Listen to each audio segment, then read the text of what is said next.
Faktanya, 70% bisnis kuliner di Indonesia gagal di tahun pertama. Bukan karena produknya jelek atau sepi pelanggan, tapi karena satu, yaitu salah kelola bisnis. Kalau bisnis lu nge-stuck dan gak berkembang, lu harus tonton video ini sampai habis.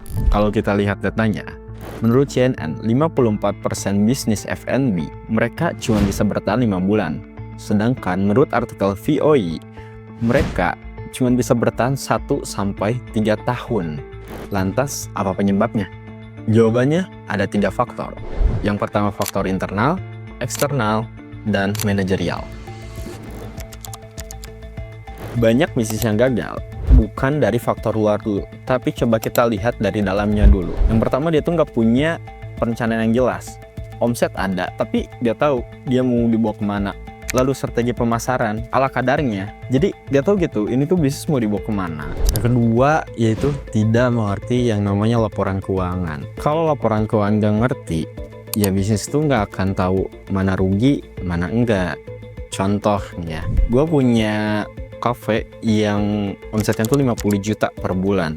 Tapi di akhir bulan tuh cuma sisa 2 juta. Kan kaget dong. Gak tercatat.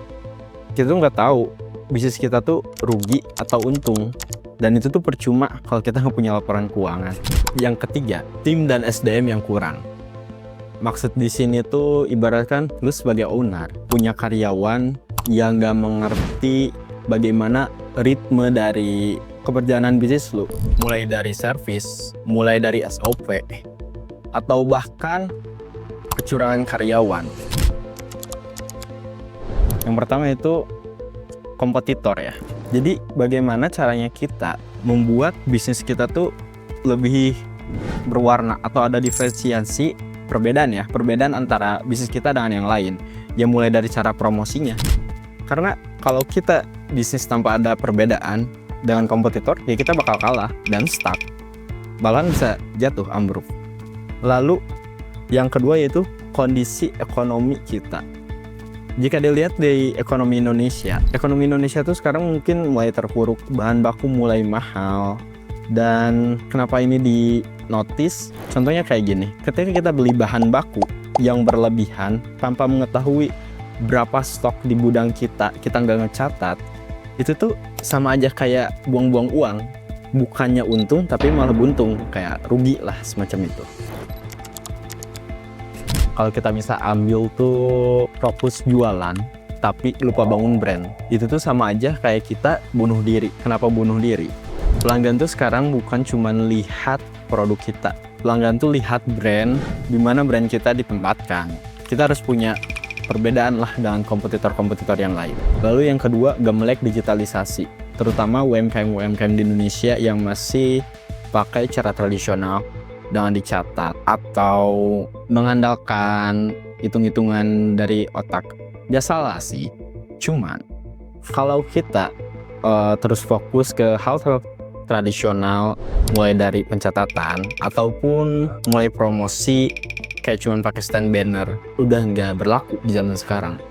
Itu harus punya promosi di sosial media. Jadi cobain gunain sosial media tuh sebaik-baiknya kayak buat konten atau buat promosi lewat ads. Itu tuh bakal ngebantu bisnis kalian. Jadi coba deh untuk zaman sekarang tuh mulai kok ke digitalisasi. Lalu yang terakhir yaitu tidak punya data untuk diambil. Kalau kita nggak punya data dari apa yang dibeli oleh pelanggan kita tuh bakal banyak ruginya. Rugi dari bahan baku. Kita beli bahan baku yang nggak laku, tapi kita tetap kebeli.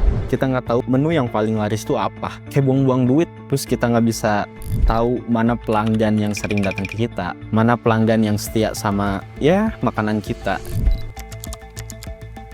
Oke, tadi kan gue udah nyebutin apa aja faktor-faktor yang bisa menghambat bisnis lu. Dan ini solusi yang paling baik buat kalian.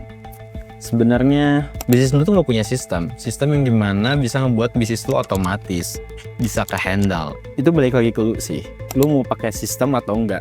Tapi gue saranin lu pakai sistem ini. Ya, gue sebut aja namanya Tantri POS. Yang dimana aplikasi kasir yang bisa nge-handle bisnis F&B-mu. Contoh mulai dari laporan keuangan, QR menu, laporan stok, laporan penjualan secara real time. Ada sistem promosi di sosial media. Nanti POS ini dia nyediain semacam wadah Instagram. Konten-konten lu atau tempat-tempat lu nanti bisa dimasukkan ke Instagram Tantri ini. Jadi dapat promosi gratis lah, seperti itu. Oke, mungkin cukup sekian. Tadi gue udah ngasih tahu apa faktor-faktor yang menghambat, dan solusinya juga gue udah kasih tahu. Kalau lu mau dapat info lebih banyak terkait bisnis, ya buat berkembang bisnis lu biar gak stuck, lu harus follow channel ini sekarang juga dan share ke teman-teman bisnis atau yang punya bisnis deh gitu. Karena di video selanjutnya bakal ada video-video yang bisa edukasi tentang bisnis inilah, seperti itu. Oke, bye.